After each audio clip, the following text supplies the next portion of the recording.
आदाब, मैं हूं अहमद उमर अयाज।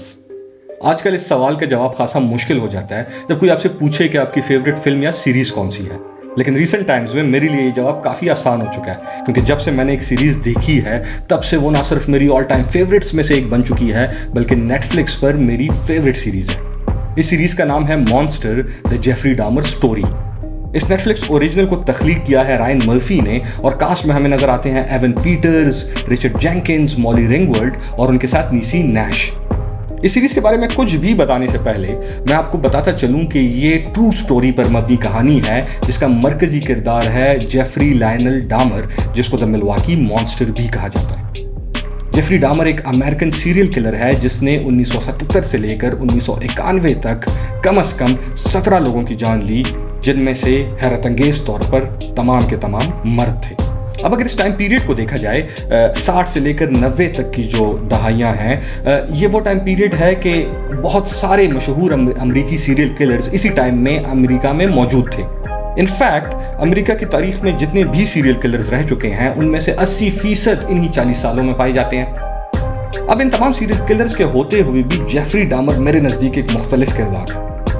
जेफरी डामर एक मुश्किल तरीन इंसान है, और उससे भी बढ़कर वो एक कॉम्प्लेक्स साइकोलॉजिकल कैरेक्टर है। इतना कॉम्प्लेक्स कि वो रियल या हकीकी मालूम ही नहीं होता, बल्कि ऐसे लगता है कि वो किसी फिल्म या ड्रामे का फर्जी किरदार है जिसको आर्टिफिशियली क्रिएट किया गया हो। जेफरी डामर ने जिन लोगों की जान ली वो इसलिए क्योंकि वो उनके साथ वक्त गुजारना चाहता था, और उसको मालूम था कि कोई भी जिंदा आदमी ना सिर्फ उसका दोस्त नहीं हो सकता बल्कि उसके साथ वक्त भी गुजारना पसंद नहीं करेगा। इसलिए वो अपने विक्टिम्स को फौरी तौर पर नहीं मारता, बल्कि अपनी तरफ से एक खास किस्म का साइंटिफिक एक्सपेरिमेंट कंडक्ट करता, जहाँ पे एक ड्रिल मशीन के जरिए वो उनकी खोपड़ियों में पहले सुराख करता और फिर एक एसिड अंदर इंजेक्ट कर देता, जिसकी वजह से उनकी मौत फौरी तौर पर वाक़या ना होती और वो कुछ दिनों तक या कुछ वक्त तक एक ज़ॉम्बी लाइक स्टेट में रहते। अब इस दौरान जेफरी डामर ना सिर्फ उनसे बातें करता बल्कि रोमांस और सेक्स भी। मरने के बाद भी जेफरी डामर अपने विक्टिम्स की बॉडीज़ को डिस्पोज नहीं करता बल्कि उन्हें फ्रीज करके जमा देता, और कुछ ऑथेंटिक रिपोर्ट्स के मुताबिक बाद में वो उन बॉडीज़ को कच्चा या पकाकर खा भी जाता। अब ये बातें सुनने में जितनी खौफनाक और डिस्टर्बिंग है, उससे भी ज़्यादा डिस्टर्बिंग वो है जो जेफरी डामर के दिमाग के अंदर था। यहाँ पर बहुत सारे साइकोलॉजिकल फैक्टर्स एट प्ले हैं। सेल्फ आइडेंटिटी की परसेप्शन से लेके दोस्ती, जिनसी ताल्लुक और मोहब्बत का जो परसेप्शन है, और फिर उससे भी बढ़कर वो क्लिनिकल वजूहात जो इन सब के पीछे हैं, जैसे कि schizotypal disorder, borderline personality disorder, psychotic disorder, paraphilia, necrophilia. इन तमाम तर चीज़ों का एक साथ होना जेफरी डामर के कैरेक्टर को बहुत कॉम्प्लेक्स बनाता है। ये कॉम्प्लेक्सिटी उसके कैरेक्टर में खास किस्म का आर्टिस्टिक पोटेंशियल लेकर आती है। कैसे?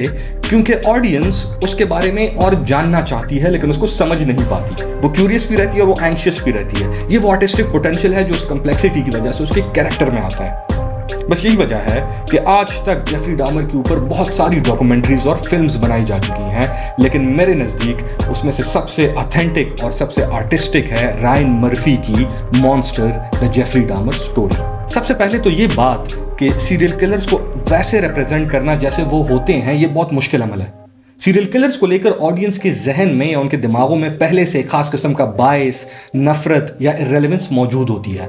वो उसके एक्शंस में तो इंटरेस्टेड होते हैं लेकिन उसकी कैरेक्टराइजेशन या उसके इमोशंस में इंटरेस्टेड नहीं होते।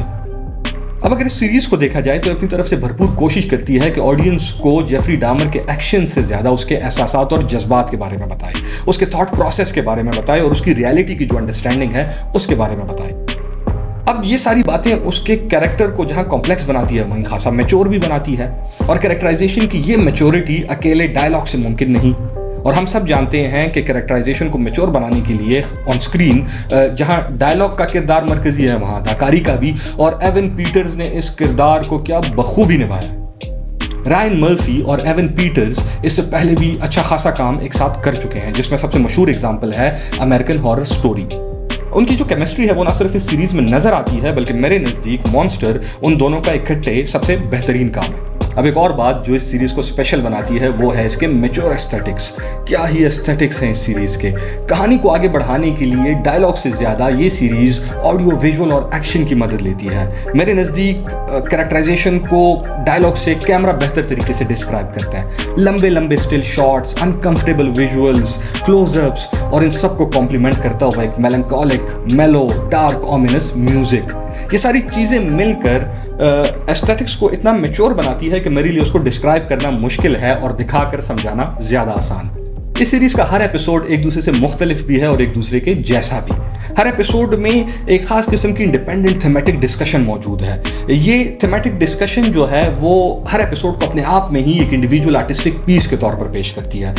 मिसाल के तौर पे एक एपिसोड जहाँ पर जेफरी डामर का एक विक्टिम सुन या बोल नहीं सकता, वो पूरा एपिसोड तकरीबन साइलेंट है, खामोश है। जहाँ जहाँ पर वो कैरेक्टर स्क्रीन पर है वहाँ पर म्यूजिक तो दूर की बात, कोई आवाज़ नहीं है और आप उस विक्टिम को बेहतर तरीके से समझ पाते हो, उसको बेहतर तरीके से अंडरस्टैंड कर पाते हो, जैसे आप जेफरी डामर को अंडरस्टैंड करते हो।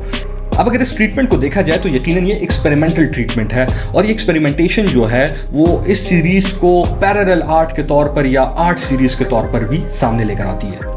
एक कंट्रोवर्शियल बात जो इस सीरीज के इर्द गिर्द रही वो ये कि रिलीज से पहले इसके बारे में बताया गया कि ये जेफरी डामर के विक्टिम्स के पर्सपेक्टिव से बनाई गई है, लेकिन जब आप सीरीज देखेंगे तो आपको मालूम होगा कि हकीकत इससे बिल्कुल मुख्तलिफ है। ये जो सेटिलिटी और कैरेक्टराइजेशन की मैच्योरिटी है ये जेफरी डामर के किरदार में एक खास किस्म की रोमांटिसाइजेशन लेकर आती है और ऑडियंस अगर उससे एम्पैथाइज नहीं करते तो सिंपैथाइज ज़रूर करते हैं। अब यही वजह थी कि इस सीरीज़ को बहुत सारी मुश्किलात का भी सामना करना पड़ा, जिसमें से विक्टिम्स की फैमिलीज की तरफ से की जाने वाली तनकीद जो थी वो भी शामिल है। अब सवाल ये है कि कोई भी ऐसा आर्ट फॉर्म जो इन टॉपिक्स पर हो या कोई भी वेब सीरीज़ वो किसी की फेवरेट क्यों होगी। एक हकीकत जिसको रद्द नहीं किया जा सकता वो ये कि जेफरी डामर की कहानी बिलाखिर एक कहानी ही है।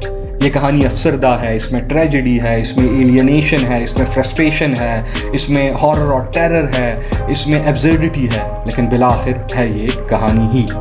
और ये सारे एलिमेंट्स दरअसल कहानी को और इम्पैक्टफुल बनाते हैं, ऑडियंस को वनरेबल बनाते हैं और ये जो कैरेक्टर की बारीकी है, कैरेक्टराइजेशन की बारीकी है, ऑडियंस इसको बेहतर तरीके से समझ पाती है। और मैंने आपको पहले भी बताया कि सीरियल किलर्स की कैरेक्टराइजेशन को रिप्रेजेंट करना ही मुश्किल है, उनको समझाना तो फिर यकीनन समथिंग इम्पॉसिबल। लेकिन ये सीरीज़ इस काम को बखूबी सरअंजाम देती है और इस बात का सबूत है वो नंबर्स जो रिलीज़ के बाद इस सीरीज़ ने अचीव किए। अपनी रिलीज़ के कुछ ही दिनों बाद ये सीरीज़ नेटफ्लिक्स की तारीख में सबसे ज़्यादा देखी जाने वाली सीरीज़ में से एक सीरीज़ बन गई। इसके अलावा क्राइम का जो जॉनरा है वो अपने आप में खासा ट्रिकी जॉनरा है। क्राइम का जो एक्सपीरियंस है, आम आदमी अपनी रोज़मर्रा की ज़िंदगी में उस एक्सपीरियंस से नावाकिफ़ रहता है। इसीलिए ऑडियंस का इंटरेस्ट बरकरार रखने के लिए क्राइम के जॉनरा में बहुत ज़्यादा एग्जेजरेशन होती है, ढेर सारा थ्रिल होता है, ढेर सारा एक्शन होता है। क्राइम के जॉनरा में सटिलिटी का एलिमेंट बरकरार रखना बहुत ही मुश्किल काम है। इस बात में कोई शक नहीं कि Monster the Jeffrey Dahmer story एक सटल वेब सीरीज़ है। अगर इस सीरीज़ की रेटिंग की बात करूं तो मैं इसको 5 में से 4.8 रेट करूंगा। तो ये थी आज की वीडियो। अगर आपको ये वीडियो पसंद आई हो तो मेरे चैनल से जुड़े रहिएगा, इसको सपोर्ट कीजिएगा और लाइक, सब्सक्राइब, शेयर भी कर दीजिएगा।